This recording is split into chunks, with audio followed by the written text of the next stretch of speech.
لا إله إلا الله محمد رسول الله.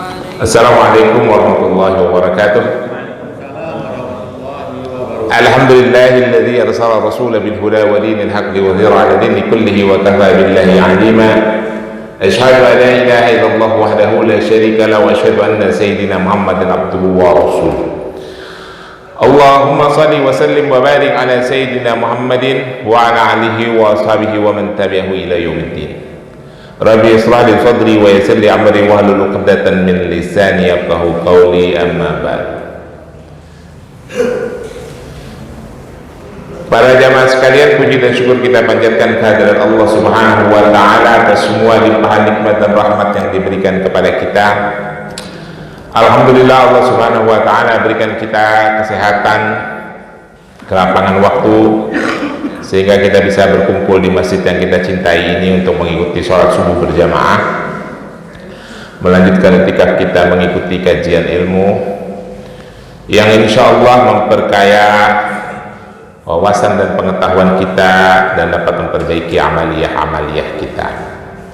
Salawat dan salam kita berharap selalu tercurah kepada junjungan Nabi besar Muhammad sallallahu alaihi wasallam, untuk seluruh keluarganya, untuk para sahabat-sahabatnya, untuk para tabi'in, untuk para tabi'ut tabi'in, untuk seluruh ulama dan seluruh umatnya. Dan insyaallah kita yang ada di masjid ini adalah umat-umat Rasulullah yang akan mendapatkan syafaat di yaumul akhir nanti.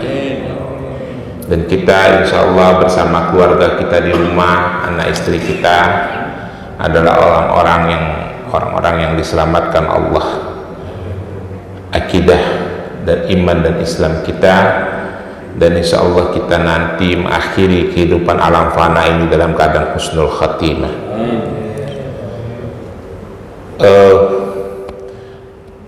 Kajian yang akan kita bahas hari ini kitab Sunan Ibnu Majah jilid kedua, babnya bab tentang zuhud, subbabnya berhubungan dengan akidah kita, yaitu hal-hal yang akan terjadi di alam kubur, ya. Karena di kalangan akidah umat Islam, di manhaj akidah umat Islam itu ada yang memperdebatkan mengenai ada atau tidaknya azab kubur. Kalau di kalangan kita, di kalangan jamaah atau ini ada yang memperdebatkan, ada yang mengatakan tidak, ada yang mengatakan iya misalnya, yaitu kembali kepada pengetahuan dan keyakinan masing-masing, ya. Tapi saya bagian dari akidah yang mempercayai ada. Baik, kita akan baca sebuah hadis yang lumayan panjang, sebuah dialog. Hadisnya nomor 4268. Lalu kita lanjutkan dengan hadis-hadis yang singkat.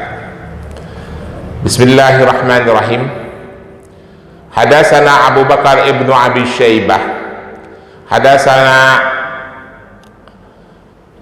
Syababah an ibnu Abi Zi'bin an Muhammad ibnu Amr ibnu Ata an Sa'id ibnu Yasar an Abi Hurairah radhiyallahu an Nabi sallallahu alaihi wasallam qala innal maita yasiru ilal qabri fayujlasu rajulu salihu fi qabrihi gaira fazi'in wala mash'ufin thumma yaqalu lahu fima kunta fayaqulu kuntu fil islam fayuqala lahu ma hadha rajul fayaqulu Muhammadu Rasulullah ja'ana bil bayinati min indillah fasadaqnahu fayuqala lahu hal ra'aitallah fayaqulu ma yabghi li ahadin an yarallah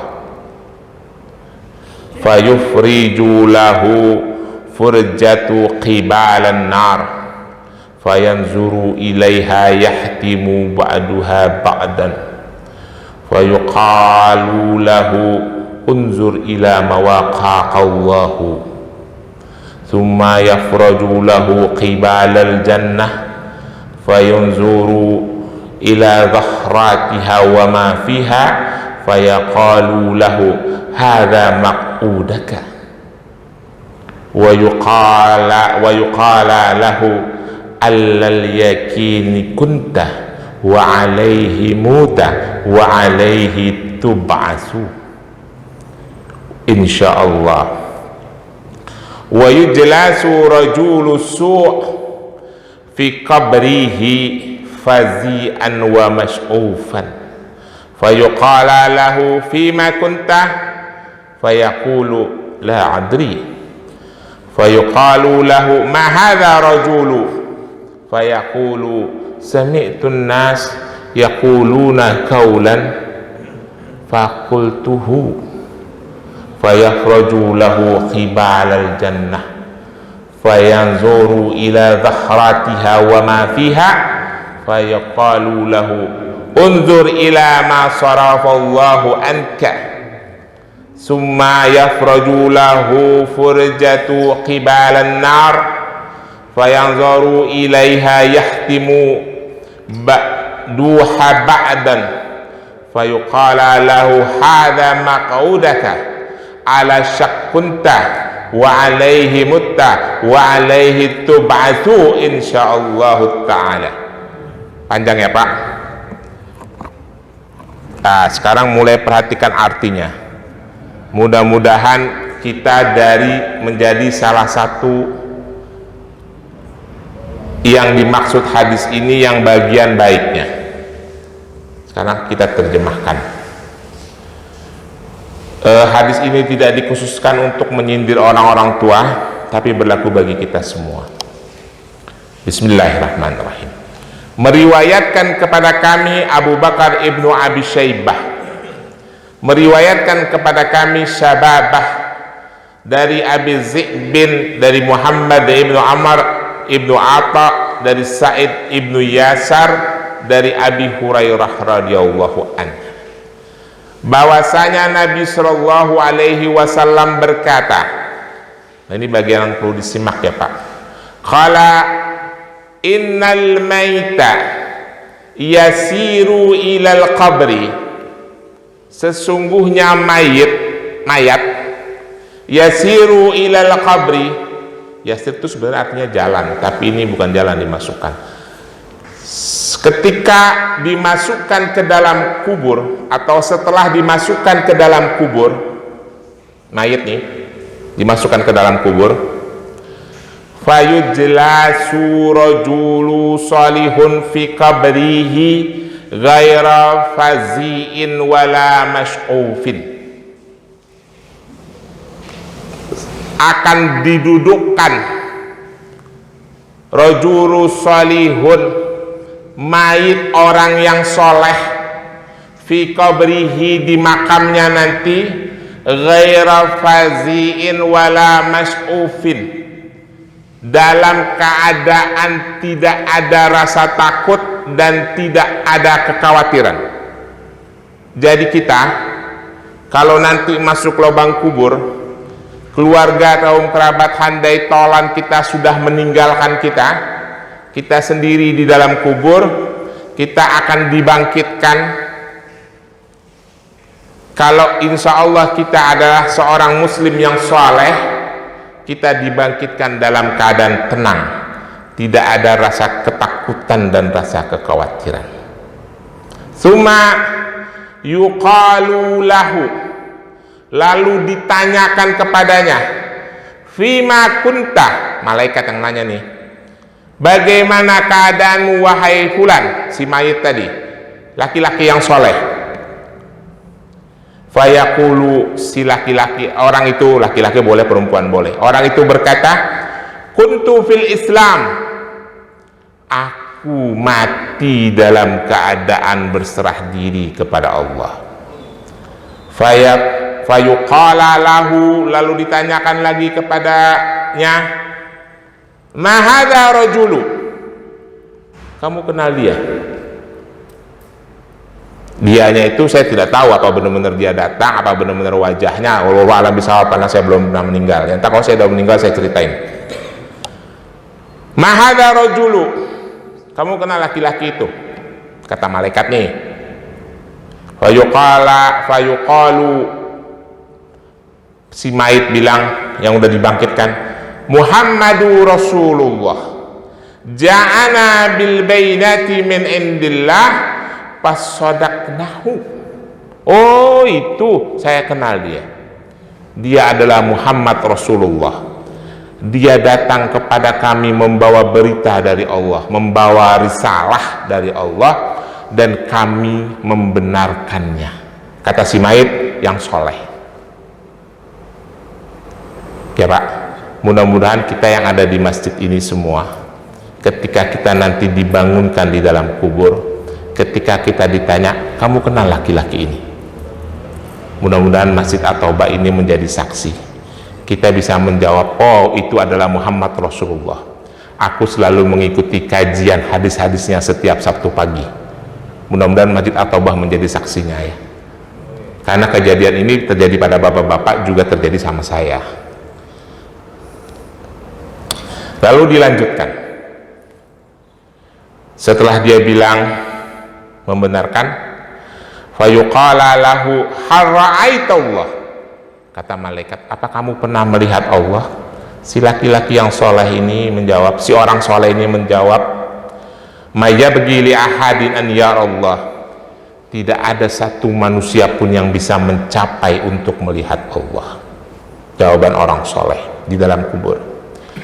Fayufraju lahu furjatan qibalan nar, lalu disingkap oleh malaikat hijab neraka.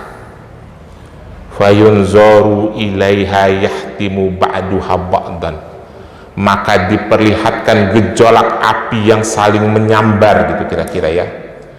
Fayuqala lahu, kata malaikat nih kepada laki-laki yang soleh, pada orang yang soleh, unzur ila ma waqaqallahu, lihatlah bagaimana Allah menyelamatkan kamu dari api yang bergejolak itu. Summa yafraju lahu qibalal jannah, lalu disingkapkan hijab surga. Fayanzuru ila zahratiha wa ma fiha, lalu diperlihatkan segala kebahagiaan dan kesenangan hidup di surga. Lalu malaikat berkata, fayuqala lahu hadza maq'udaka, kata malaikat kepada seseorang soleh yang meninggal tadi, inilah tempat dudukmu, maksudnya inilah tempat hidupmu setelah alam kubur, setelah hari berbangkit nanti. Jadi Pak, menurut para ahli hakikat, saya tidak begitu mendalami ilmu ini, orang yang di alam kubur itu ada dua yang terjadi Pak. Dia katanya dia bisa melihat kehidupan dunia, dia juga bisa melihat kehidupan akhirat, karena alam kubur itu adalah barzah Pak. Jadi ini pesan buat kita yang masih hidup, dan orang yang ada di alam kubur itu hidup penuh dengan ketakutan. Apalagi yang ahli neraka, dia udah ditunjukkan nih, ini tempat kamu hidup nanti. Setiap pagi dan sore dia melihat neraka,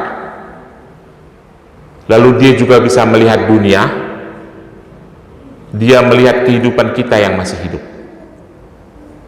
Maka dari itu kita jadi anak, jadi orang itu harus selalu mendoakan orang tua kita, harus menjadi anak yang soleh, karena orang tua kita di alam kubur melihat perilaku kita di dunia. Kata ulama ahli hakikat ya, jadi ketahuan tuh, cuma mereka tidak bisa berbuat apa-apa lagi. Nanti ada hadisnya yang menerangkan. Lalu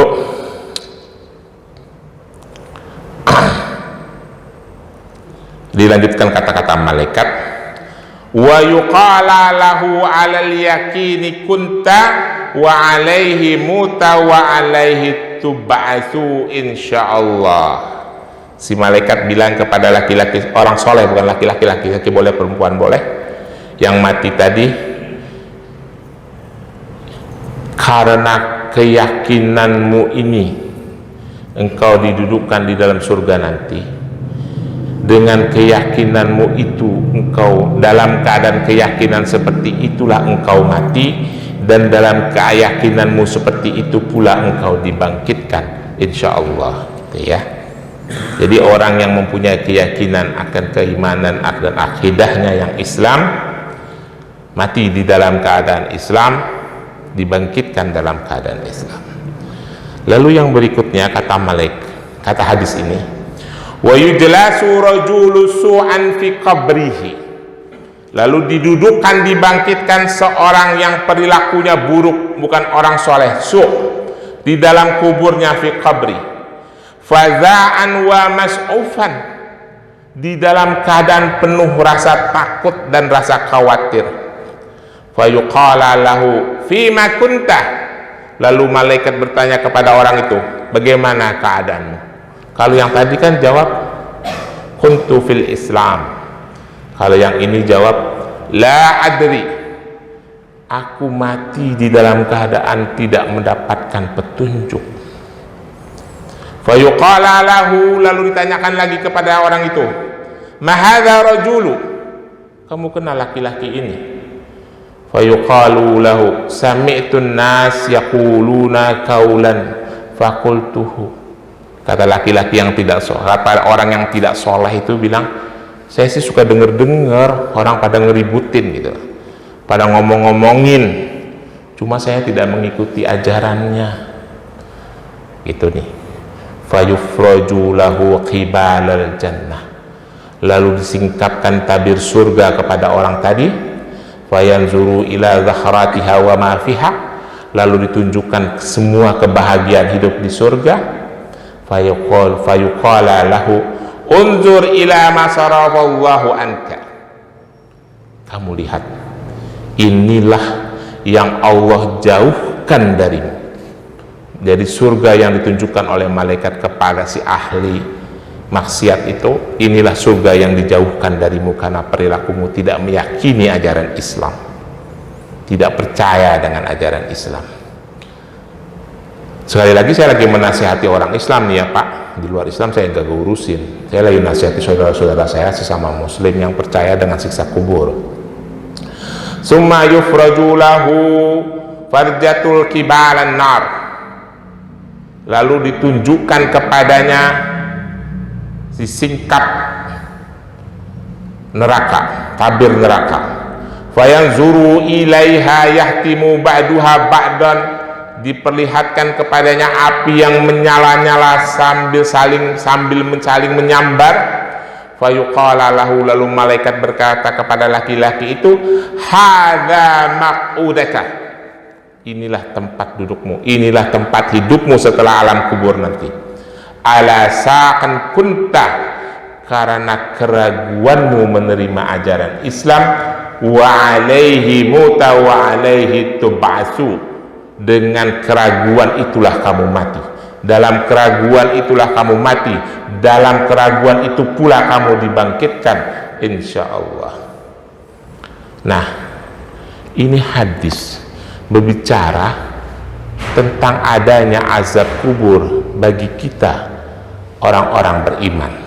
Kita mau percaya boleh, mau tidak percaya juga silakan saja. Cuma kalau kita tidak percaya, tadi tuh malaikat sudah bilang kan, tempatmu di neraka. Catatannya adalah Imam Tirmizi, Imam Az-Zawahid mengatakan isnadihi hadis sahih, hadis ini sanadnya sahih. Berarti ini hadis sahih Pak. Silakan Bapak boleh percaya boleh kagak ya. Jadi di alam kubur nanti kita dibangkitkan. Kalau kita insya Allah wafat dalam keadaan husnul khatimah dan wafat dalam keadaan menjaga akidah kita, kita akan ditunjukkan surga dan kita wafat di dalam kubur, kita tidak ada rasa ketakutan dan rasa khawatir. Maka dari itu ya Pak, saya udah berkali-kali ngomong, ini mungkin omongan saya yang ke-19 kali, saya itu paling alergi dengan hal-hal yang berbau syirik. Saya tidak berafiliasi kepada manhaj apapun, tapi saya memang dari kecil tuh dididik untuk menjaga kemurnian akidah Islam oleh orang tua saya. Jadi karena orang tua saya takut kalau anaknya itu pemahaman agamanya tercemar dengan hal-hal yang berbau khurafat dan syirik. Tapi saya bukan ikut A ikut B, nggak ada ikut kelompok-kelompok manhaj itu kan baru aja. Dari zaman saya kecil itu saya udah dikasih tahu dididik sama ayah saya, kamu jaga akidah kamu, jangan melakukan perbuatan-perbuatan syirik karena itu paling dibenci Allah. Kalau dosa kamu tidak akan diampuni oleh Allah kalau syirik. Gitu. Mati dalam keadaan Islam, gitu. Ya. Seperti ini, karena nanti kalau sudah terlambat kita bisa berbuat apa? Dan itu juga yang saya ajarkan kepada anak-anak saya, gitu, sama istri saya. Lalu hadis berikutnya, hadatsana Muhammad ibnu Bashar, hadatsana Muhammad ibnu Ja'far, hadatsana Syu'bah an Alqamah ibnu Mar'ad an Sa'id ibnu Ubaidah an Nil-Bara'i ibnu Al-Azib an Nabi sallallahu alaihi wasallam qala yusabbitu Allahu alladhina amanu biqaulis sabit nazalat bi azabil kubri yuqalahu man rabbuka fayaqulu rabbi Allah wa man nabi Muhammad Rasulullah sallallahu alaihi wasallam fadzalika qauluhu yusabbitu Allah alladhina amanu biqaulis sabit fil hayati dunya wa fil akhirah.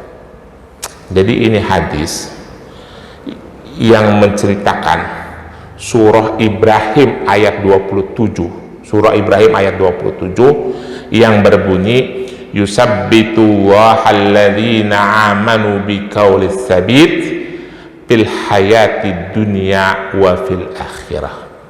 Artinya ayatnya adalah surah Ibrahim ayat 27, Allah menanamkan, menguatkan, kira-kira gitu ya, kepada orang-orang yang beriman dengan pernyataan yang teguh, meneguhkan dengan pernyataan yang teguh di dunia dan di akhirat. Apa pernyataan itu? Allahu Rabbi wa Muhammadin Nabiyyi, kira-kira begitu ya, la ilaha illallah Muhammad Rasulullah. Nah, para ulama hadis mengatakan ayat ini berhubungan dengan siksa kubur. Kenapa? Karena nanti ini yang akan ditanya di alam kubur, man rabbuka, siapa Tuhanmu, wa man nabiyuka, ya. Maka kalau orang-orang yang beriman, dia pasti akan bisa menjawab pertanyaan itu di alam kubur, karena Allah telah meneguhkan hati orang-orang yang beriman dengan dalil turunnya ayat surah Ibrahim ayat 27 ini. Kira-kira begitu Pak. Jadi kalau ada ada manhaj yang mengatakan tidak ada azab kubur, tidak ada pertanyaan di alam kubur, kalimat pertanyaan man rabbuka dan seterusnya, itu terbantahkan dengan ayat ini menurut hadis. Jelas ya Pak? Nah, hadis yang berikutnya pendek ini, bentar lagi. Hadatsana Abu Bakar ibnu Abi Syaibah, hadatsana Abdullah ibnu Numair, hadatsana Ubaidillah ibnu Amr an-Nafi an ibnu Amr an-Nabi sallallahu alaihi wasallam qala idza mata ahadukum uri ala maqidihi bi ghadatil wal isya in kana min ahlil jannah fa min ahlil jannah wa in kana min ahlin nar fa min ahlin nar yaqulu hadha maqudaka hatta tub'atsu yaumal qiyamah. Jadi kira-kira singkatnya begini, apabila mati di antara kalian dimasukkan ke dalam kubur, orang-orang yang mati yang orang-orang soleh akan ditunjukkan tempat hidupnya setelah alam kubur. Orang-orang yang ahli maksiat, orang-orang yang bukan orang soleh akan ditunjukkan pula tempat hidupnya setelah alam kubur, setiap pagi dan setiap waktu isya. Waktu isya itu ya waktu setelah sore gitu ya. Jadi menurut hadis ini setiap pagi dan setelah sore waktu isya gitu, kita nih kalau kita nanti insya Allah perilaku kita baik lalu kita menjadi ahli surga, kita ditunjukkan surga di dalam kubur kita setiap hari. Tapi kalau perilaku kita di dunia buruk, kita bakal menjadi ahli neraka, kita ditunjukkan neraka di alam kubur kita setiap hari. Bapak bisa bayangkanlah ngerinya itu ya. Mudah-mudahan kita semua selamat ya Pak, mudah-mudahan kita husnul khatimah. Ada lagi hadis yang sangat singkat yang nggak tahu ya, kalau saya sih bacanya sedih, nggak tahu bapak-bapak bacanya tergugah apa tidak. Satu lagi terakhir. Bismillahirrahmanirrahim. Hadasana Ismail ibnu Hafs an Ubad, hadasana Abu Bakar ibnu Iyas an A'mas an Abu Sufyan an Nabi sallallahu alaihi wasallam qala idza dakhala al-mayt al-qabra masalati syamsu inda gurubiha fayajlisu yabsuhu ainaihi wa yaqulu da'uni usalla. Saya ulangi Pak, fayaqulu da'uni usalla. Ini pelajaran buat kita ya Pak. Hadisnya singkat tapi menggetarkan hati. Apabila mayit sudah dimasukkan ke dalam kubur, lalu di dalam kubur itu dia bisa melihat dunia, dia melihat matahari terbenam setiap hari. Ketika dia melihat matahari terbenam, paya jelisu, lalu dia duduknya jangan ditanya sama saya, kan dia tiduran Pak Ubay, itu jangan ditanya, itu masalah gaib, saya tidak tahu karena belum pernah masuk lubang kubur ya. Si mayit ini paya jelisu, dia duduk, yabsahu ainihi, sambil mengusap matanya, wa yaqulu, lalu dia berkata, da'uni usalla, da'uni usalla, da'uni usalla. Mayit di dalam kubur, berikan kesempatan aku sholat, berikan kesempatan aku sholat, berikan kesempatan aku sholat. Tapi sudah tidak ada kesempatan, udah jadi mayat ya. Maka dari itu saya berpesan untuk diri saya sendiri, terutama untuk saya, selama hayat masih di kandung badan, kita masih diberikan kesehatan, perbaikilah diri kita, perbaikilah amaliyah-amaliyah kita. Dan sebelum kita masuk ke lubang kubur, setelah kita masuk kita akan meminta-minta dihidupkan kembali. Biasanya mayit itu meminta-minta dihidupkan kembali dua hal. Dia ingin melaksanakan sholat 5 waktu, dia ingin bersedekah, tapi it's too late, sudah terlambat ya. Mumpung kita masih hidup, perbaiki amaliyah kita, perbaiki sholat kita. Tapi ini saya menasihati diri saya sendiri terutama ya Pak, karena saya juga belum tentu orang yang baik. Banyak-banyak bersedekah, banyak-banyak berbuat baik kepada orang lain, kepada saudara, handai tolan, kaum kerabat. Semoga kita nanti mengakhiri hidup alam panah ini dalam keadaan husnul khatimah. Saya kira itu, lebih kurangnya mohon maaf. Kalau ada pertanyaan saya persilahkan. Mangga.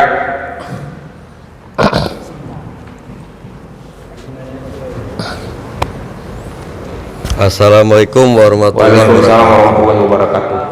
Kalau ada nanya pasti saya disuruh nanya nih Tat. Ya, silakan, kalau nggak Pak. disuruh saya nggak berani nanya nih Pak.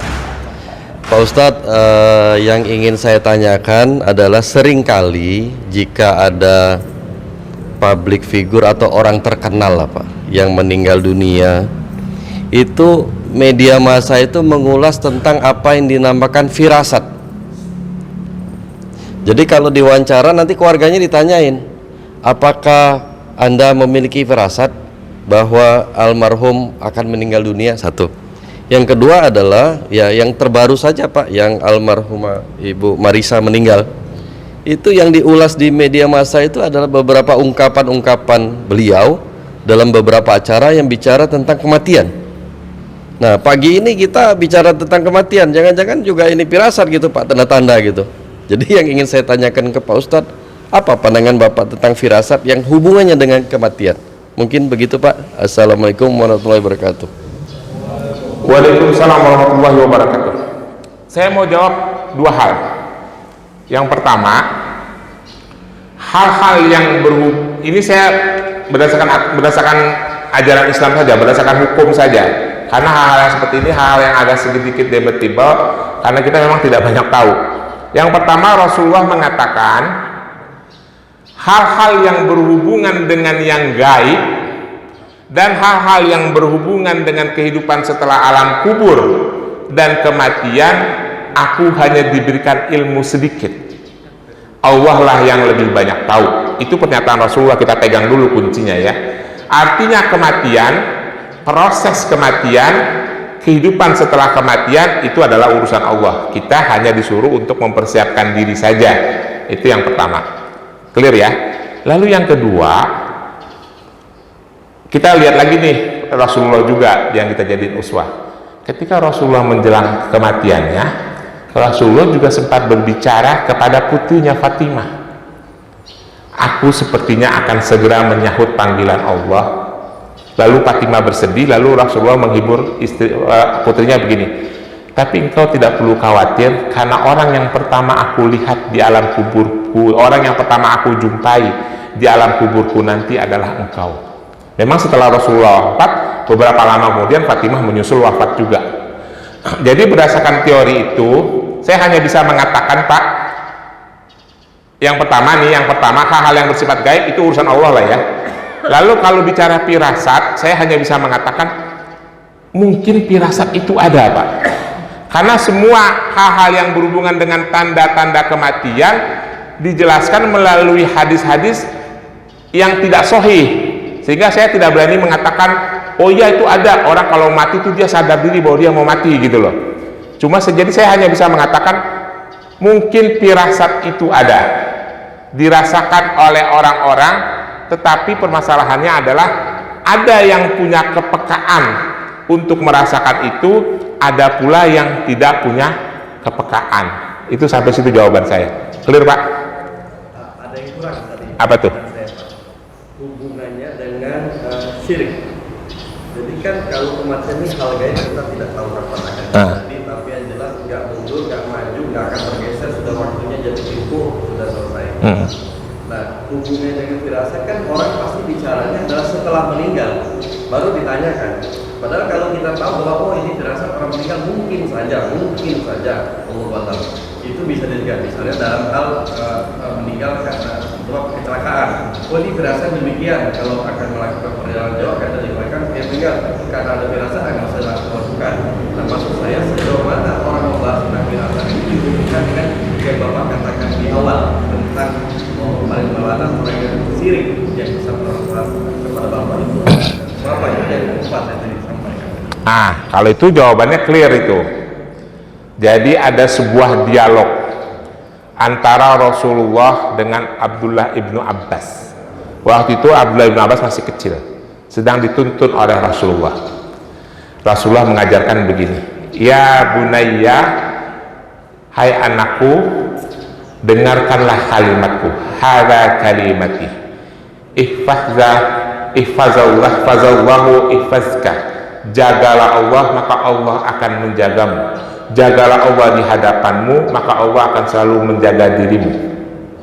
Dan dengarkanlah, seandainya seluruh manusia bersama-sama ingin mencelakai kamu, kamu tidak akan celaka kecuali itu sudah menjadi ketetapan Allah sebelumnya.